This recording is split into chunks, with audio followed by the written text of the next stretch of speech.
लवकरच ठाणे घोडबंदर वाघबीड येथे मनोरंजनासाठी राज्यातील सर्वात मोठे तीर्थरूप निरूपणकार आप्पासाहेब धर्माधिकारी नाट्यगृह उभारण्यात येत आहे। सुमारे 2500 प्रेक्षक क्षमतेचे हे नाट्यगृह सांस्कृतिक क्षेत्रासाठी एक मोठी देणगी ठरणार आहे, अशी माहिती परिवहन मंत्री प्रताप सरनाईक यांनी पत्रकार परिषदेत दिली।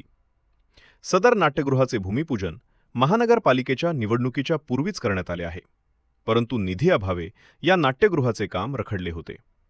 आता राज्य शासनाने या प्रकल्पासाठी एकूण 138 कोटी रुपयांचा निधी मंजूर केला असून त्याचे कालच शासन निर्णय काढण्यात आले आहे।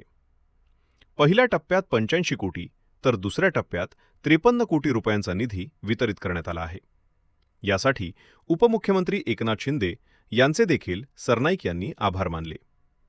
येत्या 3 वर्षात हे नाट्यगृह ठाणेकरांच्या सेवेत दाखल होईल, असे देखील प्रताप सरनाईक यांनी सांगितले। ठाणे पूर्वीपासूनचं साहित्यप्रेमी आणि नाट्यकर्मीचं शहर म्हणून ओळखलं जातं। उलट मी तर नेहमी म्हणेल की मुंबईनंतर ठाणे आणि पुण्यामध्ये नेहमीच सांस्कृतिक देवाणघेवाणीसाठी कोण पुढे याची चर्चा होत राहिलेली आहे आणि आम्ही प्रत्येक वेळेस दाखवून दिलंय की ठाणे कुठल्याही परिस्थितीमध्ये कमी नाही आहे। आम्ही नेहमीच दाखवत आलो ठाणे तेथे काय होऊ नये आणि सगळ्या नाट्यप्रेमींसाठी ही एक पर्वणी ठरणार आहे। आणि शिवसेना आणि एकनाथ शिंदे साहेब फक्त घोषणा करून थांबत नाही, ती याची पूर्तता करतात। खरं तर आम्ही हे 3 महिन्यापासून सगळं आमचं चालू आहे, परंतु आम्ही लोकांपर्यंत आणलं नव्हतं। काल जेव्हा राज्यानं GR काढला 138 कोटी रुपयाचा आणि GR काढल्यानंतर ते आता कामाला जेव्हा सुरुवात होणार आहे तेव्हाच आम्ही याची अधिकृतरित्या घोषणा केली। आणि माझ्या मतदारसंघातला लोकप्रतिनिधी म्हणून सातत्याने घोडबंदर वासियांची जी मागणी होती मला अभिमान आहे की या घोडबंदर